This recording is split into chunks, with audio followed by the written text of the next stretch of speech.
எண்ணிக்கை அதிகாரம் 21.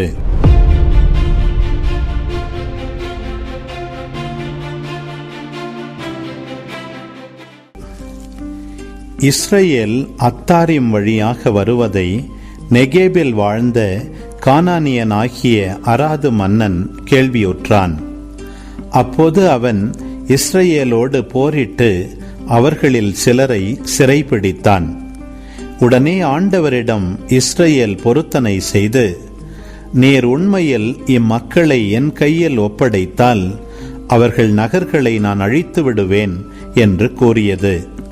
அவ்வாறே ஆண்டவர் இஸ்ரவேலின் குரலை கேட்டு கானானியரை ஒப்படைத்தார்.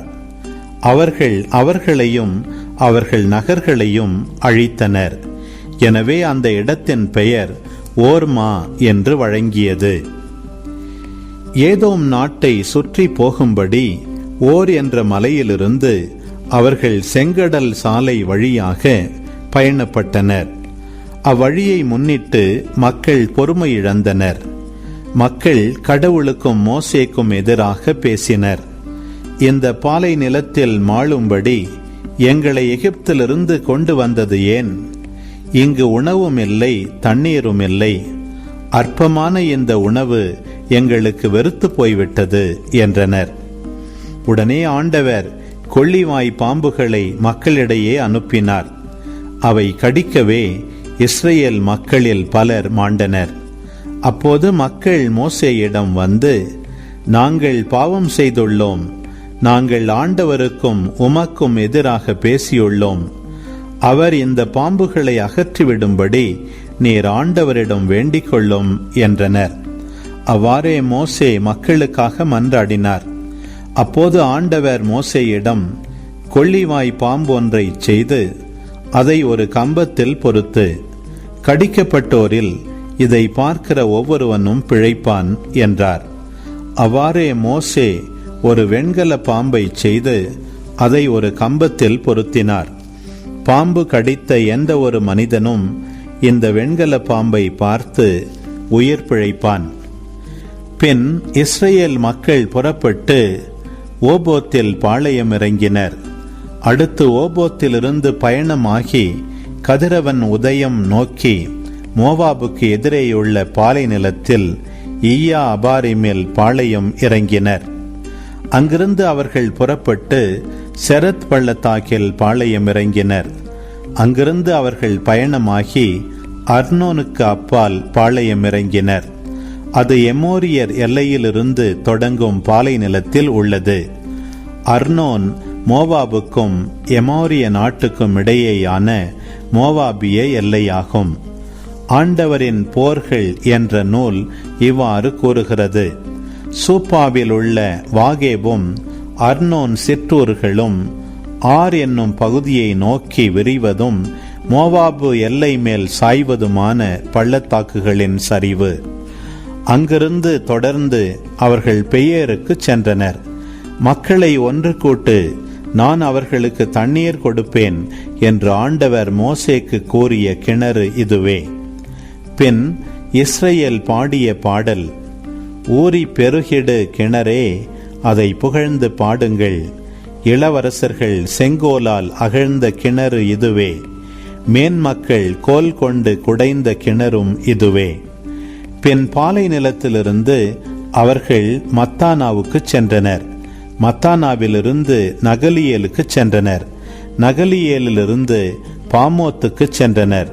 பாமோத்திலிருந்து பாலை நிலத்தை நோக்கி நிற்கும் பிஸ்காவின் கொடுமுடிக்கருகில் மோவாபு பகுதியில் இருந்த பள்ளத்தாக்குக்கு சென்றனர். இஸ்ரவேல் எமோரியர் மன்னன் சீகோனிடம் தூதர்களை அனுப்பி கூறியது, உம் நாடு வழியே நான் செல்ல அனுமதியும். நாங்கள் வயல் பக்கமோ திராட்சை தோட்ட பக்கமோ திரும்ப மாட்டோம். நாங்கள் யாதொரு கிணற்றிலிருந்தும் தண்ணீர் குடிக்கவும் மாட்டோம். நாங்கள் உம் எல்லையை தாண்டும் வரை அரசு நெடுஞ்சாலை வழியாகவே செல்வோம். ஆனால் தன் எல்லை வழியே இஸ்ரவேல் கடந்து செல்ல சீகோன் இடம் தரவில்லை. அவன் தன் ஆள்கள் எல்லாரையும் சேர்த்து கொண்டு இஸ்ரேலுக்கு எதிராக பாலை நிலத்துக்கு சென்றான். யாகாசுக்கு வந்து இஸ்ரேலை எதிர்த்து போரிட்டான். இஸ்ரேல் வாழ்முனையில் அவனை கொன்று அர்னோன் தொடங்கி அம்மோனியர் வரையுள்ள யாப்போகு மட்டும் அவன் நாட்டை கைப்பற்றியது. அம்மோனியர் எல்லை அரணாய் அமைந்திருந்தது. இஸ்ரேல் இந்த நகர்கள் அனைத்தையும் சொந்தமாக்கி கொண்டது. இஸ்ரேல் எமோரியரின் அனைத்து நகர்களிலும் எஸ்போனிலும் அதன் எல்லா கிராமங்களிலும் குடியிருந்தது. எஸ்போன் என்பது எமோரிய மன்னன் சீகோனின் நகர். அவன் மோவாபின் முன்னைய மன்னனோடு போரிட்டு அவன் கையிலிருந்து அர்னோன் வரை இருந்த நாடு முழுவதையும் கைப்பற்றியிருந்தான். எனவேதான் கவிஞர் பாடுகின்றனர், எஸ்போனுக்கு வாருங்கள், அது கட்டப்படட்டும், சீகோன் நகர் நிறுவப்படட்டும். நெருப்பு எஸ்போனிலிருந்தும் நெருப்பு தழல் சீகோன் நகரிலிருந்தும் சென்றது. அது மோவாபில் உள்ள நகரையும் அர்னோன் தலைமேடுகளில் உள்ள தலைவர்களையும் விழுங்கிவிட்டது. மோவாபு, உனக்கு ஐயோ கேடு! கெமோசின் மக்களே, உங்களுக்கு முடிவு வந்துவிட்டது. எமோரிய அரசன் சீகோனுக்கு கெமோசின் காரணமாய் அவன் புதல்வர் புறங்காட்டி ஓடினர். அவன் புதல்வியர் சிறை கைதிகளாயினர். எனவே எஸ்போன் முதல் தீபோன் வரை அழிந்தது. மேதபா வரையுள்ள நோபுபாக்கு பகுதியை பாழாக்கினோம். இவ்வாறு இஸ்ரேல் எமோரியர் நாட்டில் தங்கிற்று. பின்னர் யாசேரை உளவு பார்க்கும்படி மோசே ஆள் அனுப்பினார். அவர்கள் அதன் கிராமங்களை கைப்பற்றி அங்கிருந்த எமோரியரை துரத்திவிட்டனர். அதன் பிறகு அவர்கள் திரும்பி பாசான் நெடுஞ்சாலை வழியாக போனார்கள். பாசான் மன்னன் ஓகு என்பவனும் அவன் மக்கள் அனைவரும் எதிரேயி என்னும் இடத்தில் போர் புரியும்படி அவர்களுக்கு எதிராக வந்தனர். ஆனால் ஆண்டவர் மோசேயிடம், அவனுக்கு அஞ்ச வேண்டாம், நான் அவனையும் அவன் மக்கள் அனைவரையும் அவன் நாட்டையும் உன் கையில் ஒப்படைத்து விட்டேன். நீ எஸ்போனில் வாழ்ந்த எமோரியர் மன்னன் சீகோனுக்கு செய்தது போல இவனுக்கும் செய்வாய் என்றார். அஞ்ஞனமே அவர்கள் அவனையும் அவன் புதல்வரையும் அவன் மக்கள் அனைவரையும் ஒருவர் கூட எஞ்சியிராதபடி கொன்றொழித்தனர். அவன் நாட்டையும் அவர்கள் கைப்பற்றினர். அன்பு உறவுகளே, இது உங்களுக்கான நேரம். இக்காணொளியில் ஒளி வடிவில் எண்ணிக்கை புத்தகம் 21ஆம் அதிகாரத்தை முழுமையாக பார்த்தும் கேட்டும் ஜெபித்தும் இருப்பீர்கள். இன்றைய இறைவார்த்தையின் அடிப்படையிலான கேள்வி: ஏதோம் நாட்டை சுற்றி போகும்படி ஓர் என்ற மலையிலிருந்து அவர்கள் எந்த வழியாக பயணப்பட்டனர்? பதில்களை கமெண்ட்ஸில் பதிவு செய்யவும்.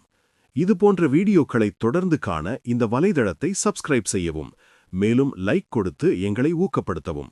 இப்பதிவுகளை மற்றவரோடு பகிர்ந்து ஷேர் செய்து நாளும் திருவிவிலியத்தின் ஒரு அதிகாரத்தை வாசிக்கவும், கேட்கவும், பார்க்கவும் நீங்கள் உதவிடலாம். மீண்டும் அடுத்த காணொளியில் சந்திப்போம். இந்த நாள் இனிய நாளாய் அமையட்டும். இறைவன் உங்களை ஆசிர்வதிக்கட்டும்.